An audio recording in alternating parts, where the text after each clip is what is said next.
Before we start clearing any clutter or organizing a single shelf, I want you to pause and think about what's important to you, not just in your home, but in your life.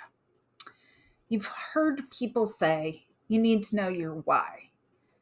So that's true, and that's a little like this. But before we dive into your why and your values, I really want to get clear on your what. What are the things that make your heart full? They remind you of a loved one, or maybe they just make you smile when you see them. These are the pieces that tell your story, the things that would break your heart if they were lost. So, this exercise is for anyone of any age.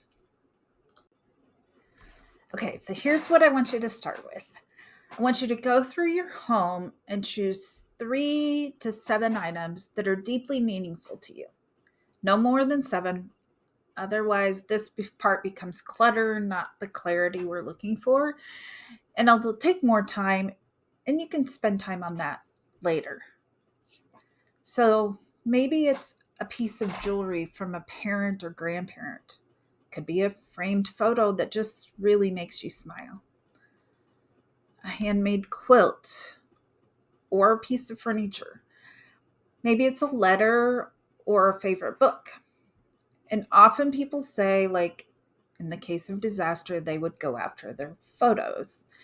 And you can add your photo collection here, but also maybe I know someone that could help you with that you could back those. That is something that you could work to create a backup of that lives in multiple places. So you can include that in the list, but I really want you to think of physical items that can't easily be duplicated or replaced. So these are the items you would grab in case of an emergency, or maybe even you have a little bit more time to prepare for.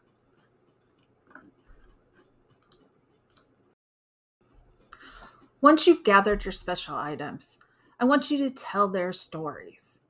You can write it down, record a short video, or even use an app like Artifact that lets you attach photos, videos, and notes together. I'll make sure there's a link in the notes. Explain why each item matters to you. Maybe it reminds you of someone you love. Maybe it marks a special season in your life. Maybe it connects you to your roots or your values. Whatever it is, capture it, because someday that story might just be as valuable to someone else as the item itself, or maybe more valuable. Now, let's think about where these items are in your home. Are they displayed where you can see them and enjoy them? Or are they tucked away in a box somewhere in a closet, attic, or the basement? If it's something that's truly important, it deserves a visible, intentional place, not hidden in a cardboard box. Over my years of organizing, I've opened so many boxes with clients and heard, oh, this belonged to so and so, and it's so important to me. But that important item had been buried for years. This step is about aligning what's meaningful with what's visible in your space.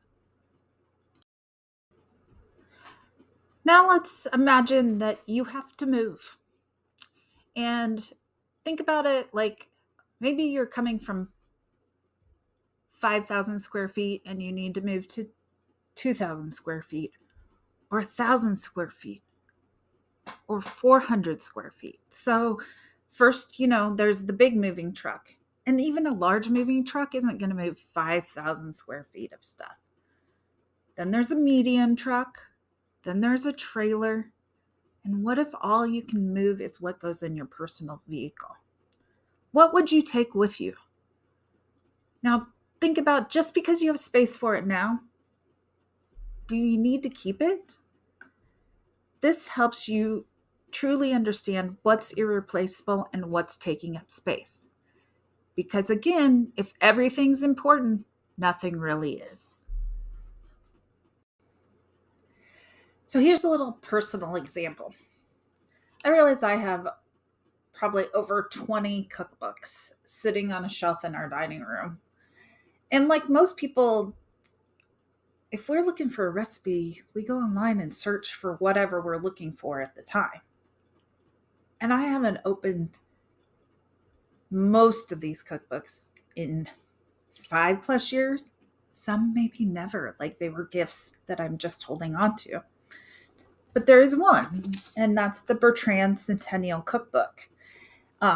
It's 40 years old because it's from 1985 when my hometown celebrated their centennial.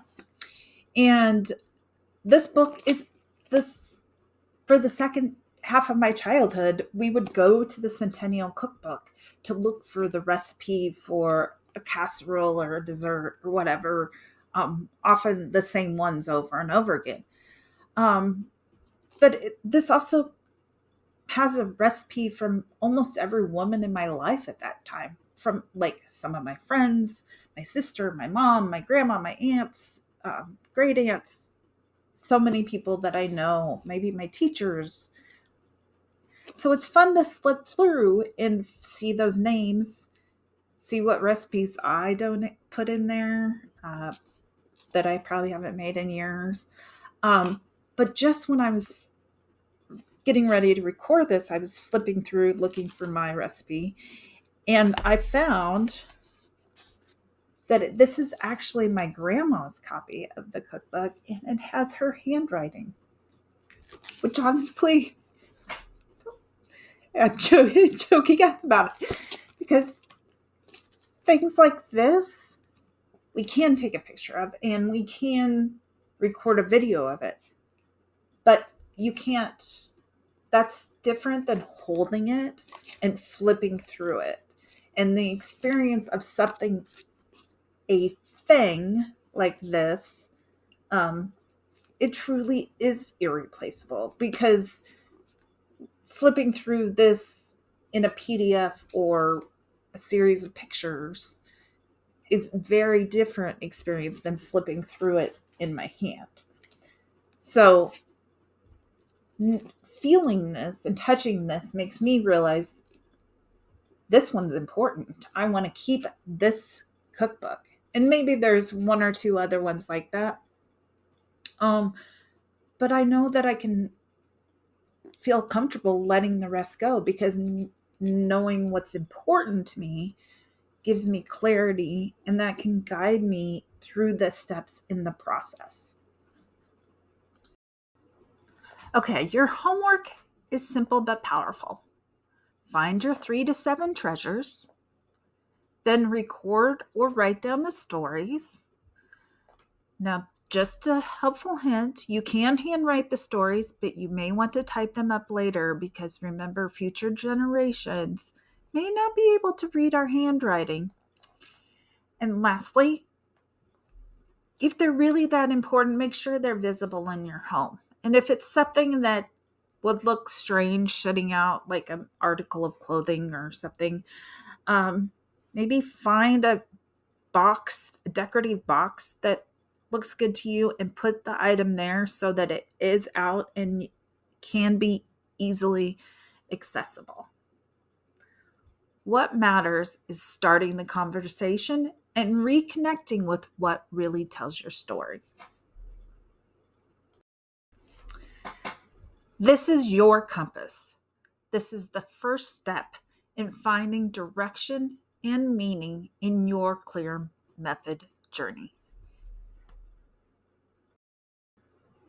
Thanks for listening to the first part of Your Clear Method. I'm so glad you listened all the way through. And this is actually the longest lesson in the whole program. But if you are interested in joining us, or just finding out more about the founding circle of Your Clear Method, please go to yourclearmethod.com/join-founding-circle. Thanks again. I'm so excited for you to join me in this adventure.